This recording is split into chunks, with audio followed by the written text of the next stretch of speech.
Hello baseball fans, Steve here with another tabletop baseball video. This is a bit of a follow-up from a video I did within the last week on pitching metrics. Feel free to check that one out. Today's topic is more specific on fielding independent pitching, or FIP, which is a commonly used pitching metric these days, arguably in place of ERA.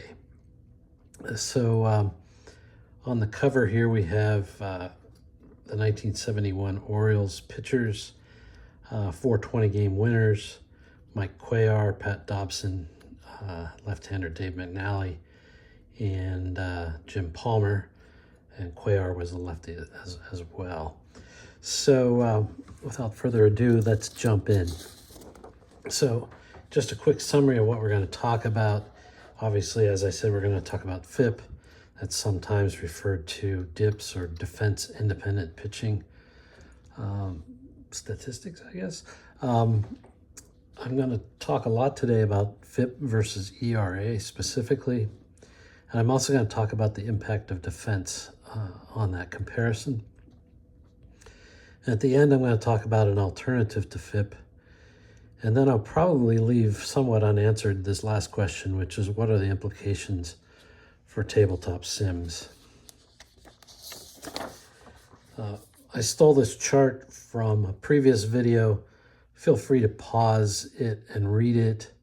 You know, I think everybody knows that ERA is not a perfect pitching metric, and you know, over the last several years or decades maybe, the search for a replacement has been underway. One of those replacements is FIP. This was developed by a guy named Voros McCracken. He was the kind of forerunner of this line of thinking, and it came out of his work on rotisserie baseball, or fantasy baseball as we now know it. Essentially, it says that pitchers have the most control over strikeouts, walks, home runs, and we'll add a fourth one here, hit by pitch. I think when he wrote his article, he actually was in denial himself as to whether, you know, this concept could be true. I admit I've been a skeptic. However, I continue to be somewhat open-minded about the topic, and I think there's a lot to be learned here on the subject. Speaking of that, I'm going to put this in the description, but there are two articles I've linked up above here, which are well worth reading if you like this topic at all. And then there's a YouTube video which you know, is going to talk about an alternative ERA replacement called SIERA, and that's quick and easy view if you want to check that out. Comments are very much encouraged. Like and subscribe is fine if you want. That lets me know that you're interested in this type of content. And typically I post these PowerPoints to a Google Drive, which make them accessible. All you have to do is send me an email to get access. So why did I revisit this less than a week after I did my last video? Well, I make a lot of cards, or I help review a lot of team sets for vintage sims, one of which being Batter Up, and I'm currently reviewing the player cards for the 1981 Phillies. 1981 Phillies in the split season actually won the NL East in the first half. Didn't do quite as well in the second half, but I think because of the format made the playoffs anyway. So I was looking at Dick Ruthven, and I noticed he had a 5.15 ERA, despite being what looks like to be the team's fourth. Well, I don't know what rank he was on the starters, I guess. I'll take that back. But he had 22 games started. he had a very high ERA, 5.15. But I happened to glance at his FIP statistic, and it was only 3.56.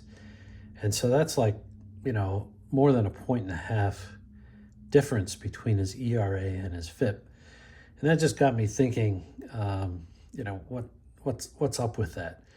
And as it turns out, his ERA was higher than his FIP over the entirety of his 14-year career. And then another odd thing was in 1980, which is when the Phillies won the World Series, his ERA and his FIP were almost identical. I think sorry for the noise in the background. One thing that probably is leading to his high FIP in 1981 is that his home runs, while not exceedingly high, but if you compare it to hits, he had 10 home runs and 162 hits in 1981. He had only 9 home runs while giving up 241 hits in 1980. So that could be part of the distinction. But what I decided to do is say, well, could it be attributable to the Phillies' defense? And so I pulled out from Baseball Reference, which is, from my perspective, the source of all knowledge. Just kidding. The top players in terms of innings played on the 81 Phillies. And I use this statistic called RTOT, and there's a little bit of a definition down at the lower right. It's not necessarily the most modern statistic, but it's a good one because it's available in a lot of the vintage years that I look at.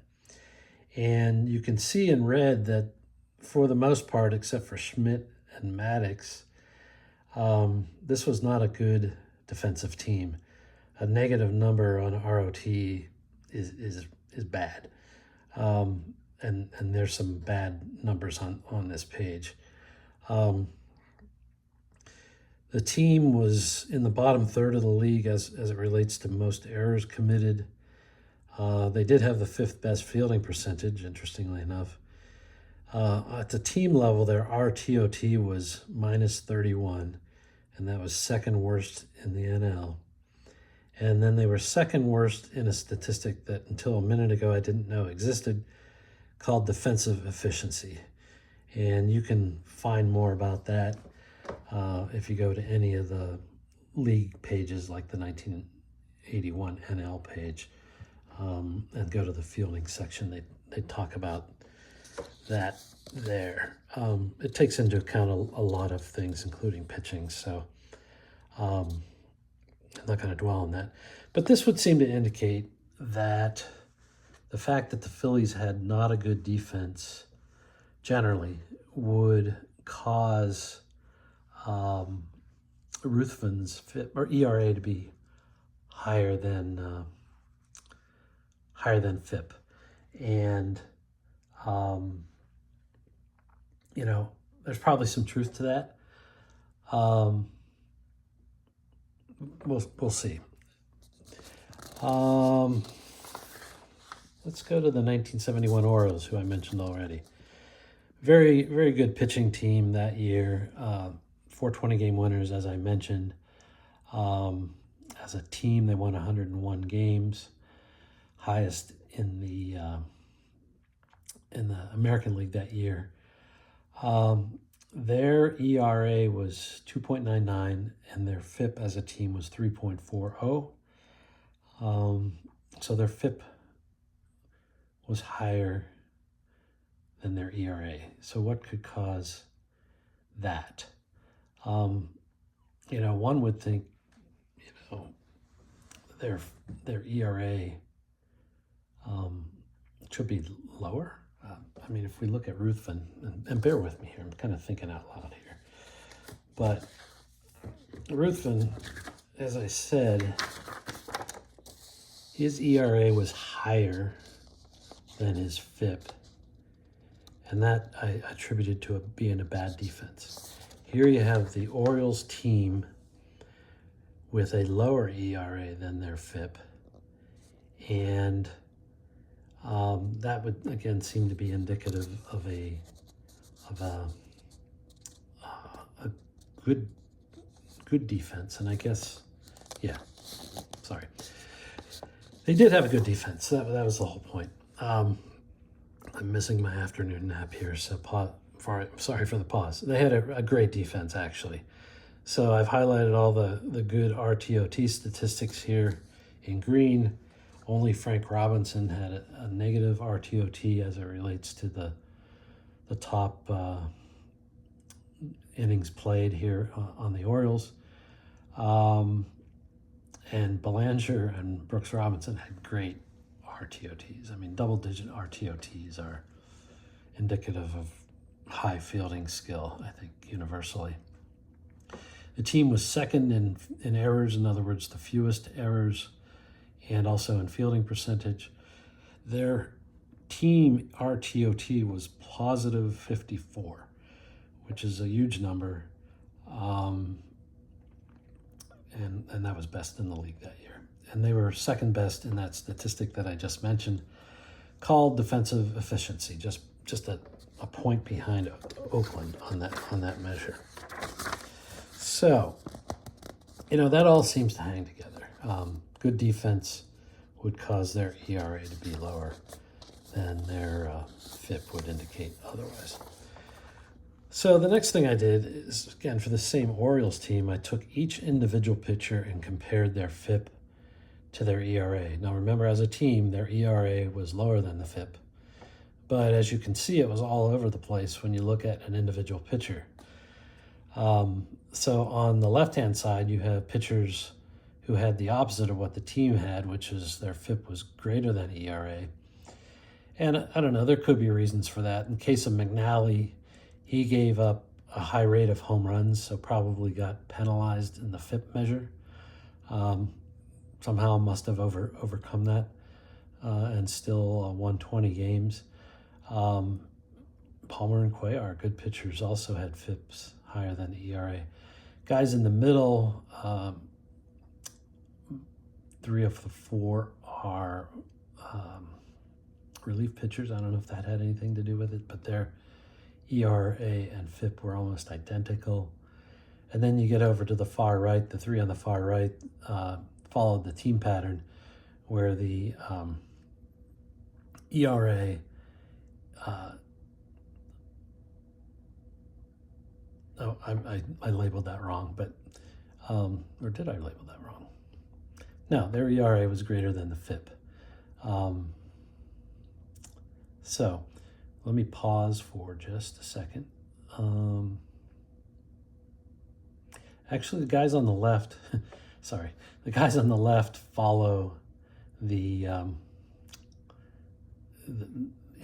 whole team, and the guys on the right are opposite of the team. Because the team had an ERA that was less than the FIP, and so did these guys on the left.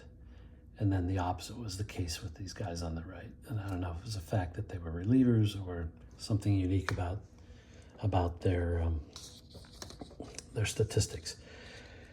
Obviously, I've stumbled here a little bit. I'm kind of bringing you along my learning journey here, and so we're kind of gonna work through this data together. So then, you guys know I have a baseball man crush here on Greg Maddux. You've seen him in a couple of my other videos. I've got an excerpt of his statistics here. His early career is on top. I've highlighted 1994 and 1995, which I think was potentially the pinnacle of his pitching career. He was quite amazing in those years on many fronts. His ERA was, in both years, was around 1.6. He completed 10 games in both of those years, the most of anybody in those years. Despite only starting 25 and 28 starts. His ERA plus was 271 and 260, which, you know, the reference point is 100 is the league average. And then here's his FIP, 2.39 and 2.26. So his FIP was higher than his ERA, which would lead me to believe they, again, like the Orioles example, they must have had a great defense or something. And then another amazing statistic, one that I like to look at, is his WHIP was well below 1, which is quite incredible. Now, I've added what's called his advanced pitching stats at the bottom. Just amazing here. His batting average against was around 200. His batting average balls in play was around 250, which 290 or 300, somewhere in that range, is supposedly typical. His was low many years. We talked about that in the last video. His home run rate is very, very low. Probably less than half the rate of the league in any given year. He had a fair amount of strikeouts and very, very few walks. Again, about half the rate of the league average. All three of these things should say he should have a low FIP. And in fact, he does. Why his ERA is even lower, I don't know. Again, maybe it's the Braves defense. Before we go any further, this is just another look at some of the same data for Maddox. And what you can see is in his early Cubs years, his FIP was lower than his ERA. Which, I don't know, maybe the Cubs had a bad defense, who knows. Things got a lot closer here, but then in these infamous 1994, 1995 years, as I pointed out earlier, his ERA was significantly lower than the FIP. And then it kind of balanced out again. And then later in his career, he went back to the Cubs and then I think the Dodgers. His ERA got higher, but it was his FIP actually was coming down a bit. Not as good as it was in these years when it was, you know, in the 2 to 3 range. Interesting. Well, here we have the Braves defense. Well, actually, as it turns out, the Braves had a pretty good defense. I guess you can see across the board here among the players, there was a bit of a mix, but net positive. In terms of errors committed, they were slightly worse than the league average on that measure, but slightly better in fielding percentage. They had a nice positive team RTOT of plus 25, which was the 5th best, and they were 3rd best in this metric of defensive efficiency. So they had a good defensive team, and arguably that is what is causing his ERA to be less than his FIP. Again, welcome comments on these insights. Okay, so is there an alternative to FIP? And there is a statistic called SIERA, and again, you can watch the video that I linked at the beginning of this this presentation. But one of the things that SIERA does, which I think helps explain some things about guys like Greg Maddux, even more than the defense impact on his ERA, is that once balls are put in play, there's certain guys like Greg Maddux who seem to achieve a better than average outcome on those balls in play. And so one of the things this video makes reference to is pitchers that create weak contact. And so SIERA considers the types of balls that go into play. You know, were they line drives? Were they pop-ups? Were they ground outs? You know, the type of balls that go into play are, I think, indicative of the outcome of that play. And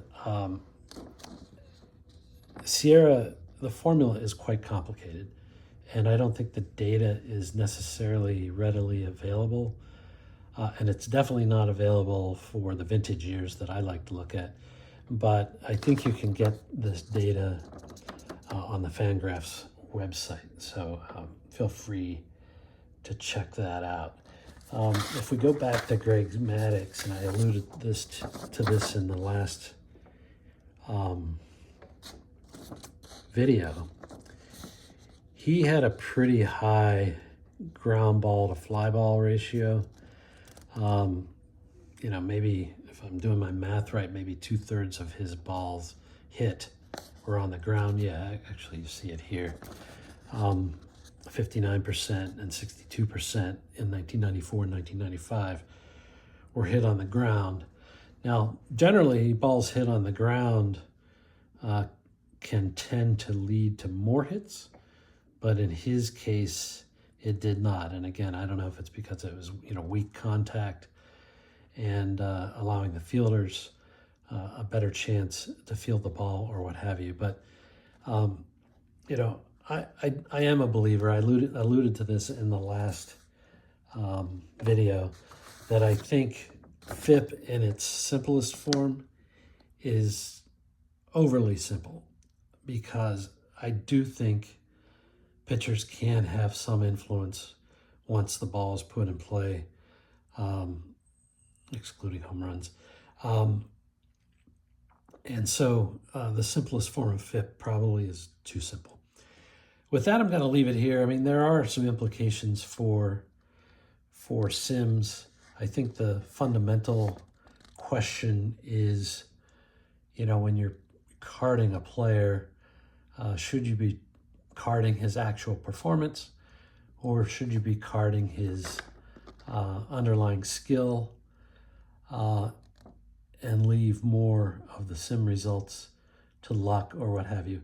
I think the other implications are, I think a good sim would rate pitchers on their performance independent of the defense and independent of the ballpark effects that you know, that the pitcher pitched in. The reason why I think that's important is if you're going to do any kind of draft league or cross era play, you would want a defense neutral and a park neutral pitcher.